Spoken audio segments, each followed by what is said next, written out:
Hech qaysi ayol bir kun kelib ajrashaman deb turmushga chiqmaydi.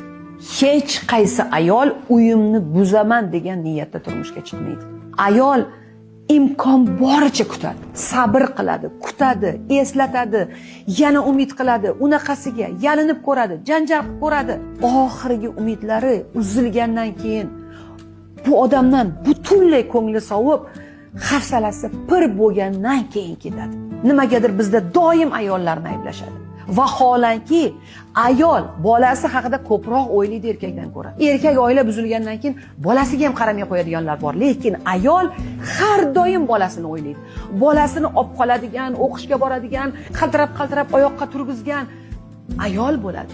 Turmush buzilgandan keyin ham erkak ketadi, boshqasiga uylanib ketadi ko'p holatlarda. Lekin ayol hech qachon bolasini tashlab qo'ymaydi.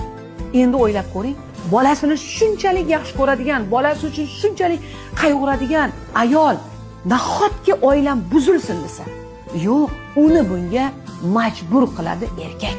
Oilani boshqara olmaydi erkak, mas'uliyatsizlik qiladi erkak. Mana shunaqa.